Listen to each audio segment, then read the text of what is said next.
Hi, Dad. I wanted to read you the next story in the Roald Dahl omnibus. It's called Lamb to the Slaughter. Lamb to the Slaughter. The room was warm and clean, the curtains drawn, the two table lamps alight, hers and the one by the empty chair opposite. On the sideboard behind her, two tall glasses, soda water, whiskey. Fresh ice cubes in the thermos bucket. Mary Maloney was waiting for her husband to come home from work.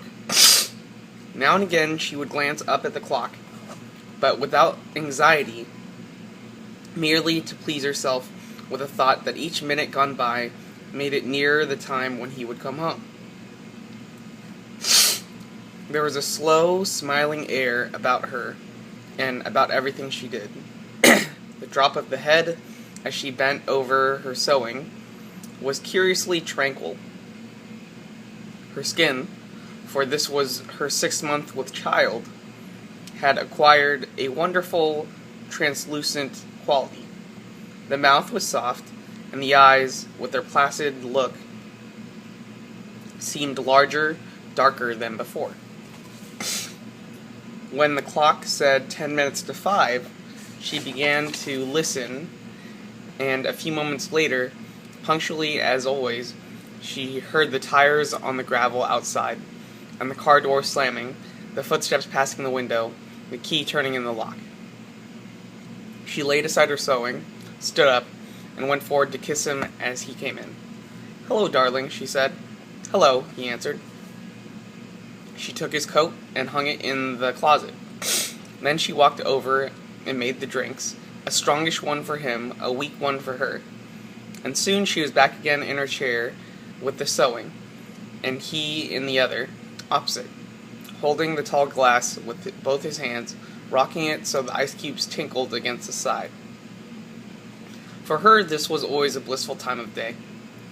She knew he didn't want to speak much until the first drink was finished, and she, on her side, was content to sit quietly enjoying his company after the long hours alone in the house. She loved to luxuriate in the presence of this man, and to feel, almost as a sunbather feels the sun, that warm male glow that came out of him to her when they were alone together. She loved him for the way he sat loosely in a chair, for the way he came in the door, or moved slowly across the room with long strides. She loved the intent, far look in his eyes when they rested on her, the funny shape of the mouth, and especially the way he remained silent about his tiredness, sitting still with himself until the whiskey had taken some of it away. "Tired, darling?" "Yes," he said. "I'm tired." And as he spoke, he did an unusual thing. He lifted his glass and drained it in one swallow, although there was still at least half of it left. She wasn't really watching him, but she knew what he had done, because she heard the ice cubes falling back against the bottom of the empty glass when he lowered his arm. He paused a moment, leaning forward in the chair. Then he got up and went slowly over to fetch himself another. "I'll get it," she cried, jumping up. "Sit down," he said. When he came back, she noticed that the new drink was dark amber, with the quantity of whiskey in it. "Darling, shall I get your slippers?" "No." She watched him as he began to sip the dark yellow drink, and she could see little oily swirls in the liquid because it was so strong. "I think it's a shame," she said, "that when a policeman gets to be as senior as you, they keep him walking about on his feet all day long." He didn't answer, so she bent her head again and went on with her sewing, but each time he lifted the drink to his lips, she heard the ice cubes clinking against the side of the glass. "Darling," she said, "would you like me to get you some cheese? I haven't made any supper because it's Thursday." "No," he said. "If you're too tired to eat out," she went on, "it's still not too late. There's plenty of meat and stuff in the freezer, and you could have it right here, and not even move out of your chair." Her eyes waited on him for an answer, a smile, a little nod, but he made no sign. "Anyway," she went on, "I'll get you some cheese and crackers first." "I don't want it," he said. She moved uneasily in her chair, the large eyes still watching his face. "But you must have supper.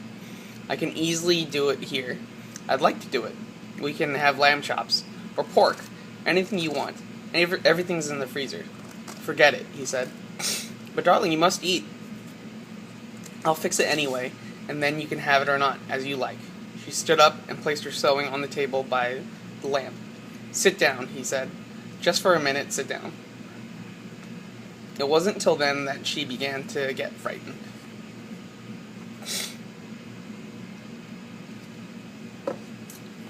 "Go on," he said. "Sit down."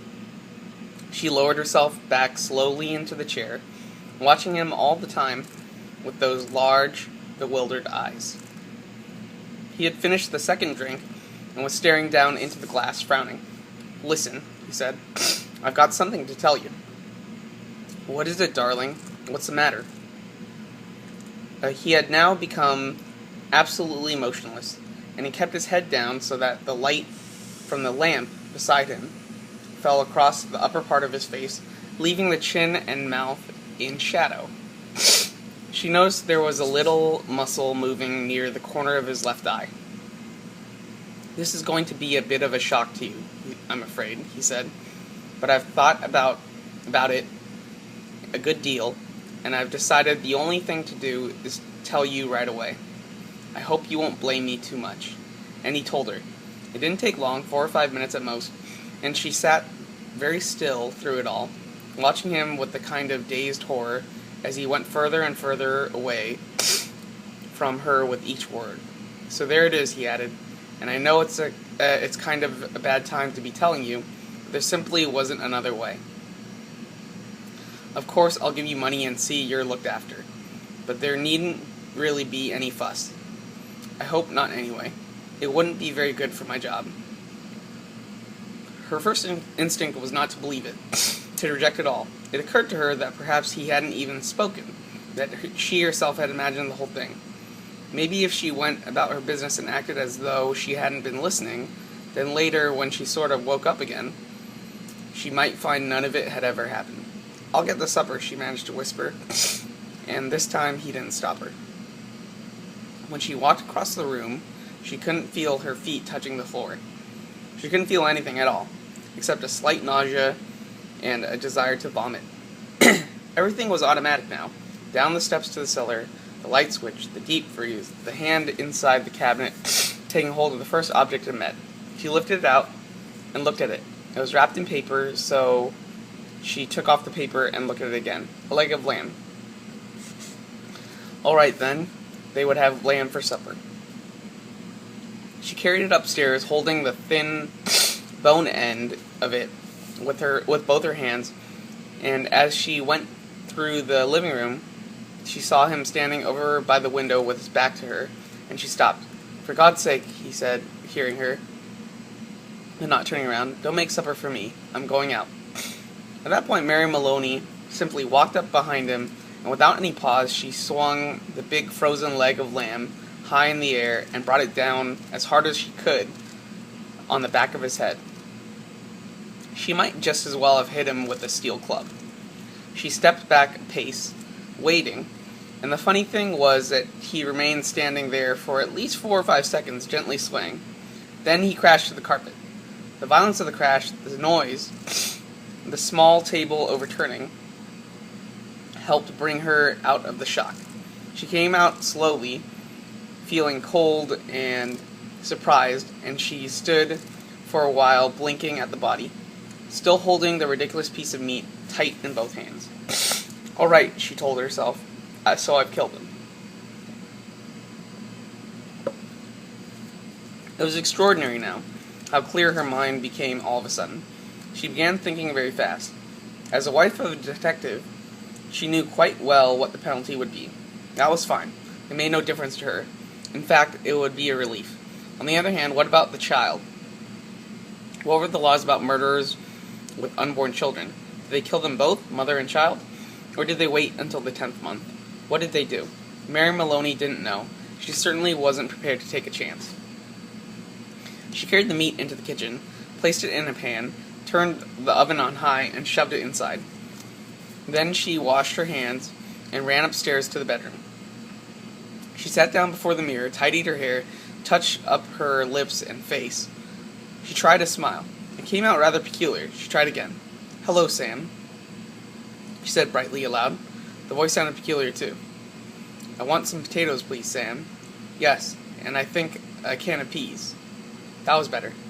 Both the smile and the voice were coming out better now. She rehearsed it several times more. Then she ran downstairs, took her coat, went out the back door, down the garden, into the street. It wasn't 6 o'clock yet, and the lights were still on in the grocery shop. "Hello, Sam," she said brightly, smiling at the man behind the counter. "Why, good evening, Mrs. Maloney. How are you?" "I want some potatoes, please, Sam." "Yes, and I think a can of peas." The man turned and reached up behind him on the shelf for the peas. "Patrick's decided he's tired and doesn't want to eat out tonight," she told him. "We usually go out on Thursdays, you know, and now he's caught me without any vegetables in the house." "Then how about meat, Mrs. Maloney?" "No, I've got meat, thanks. I got a nice leg of lamb from the freezer." "Oh. I don't much like cooking it frozen, Sam, but I'm taking a chance on it this time." "You think it'll be all right?" "Personally," the grocer said, "I don't believe it makes any difference. You want these Idaho potatoes?" "Oh yes, that'll be fine. 2 of those." "Anything else?" The grocer cocked his head on one side, looking at her pleasantly. "How about afterwards? What are you going to give him afterwards?" "Well, what would you suggest, Sam?" The man glanced around his shop. "How about a nice big slice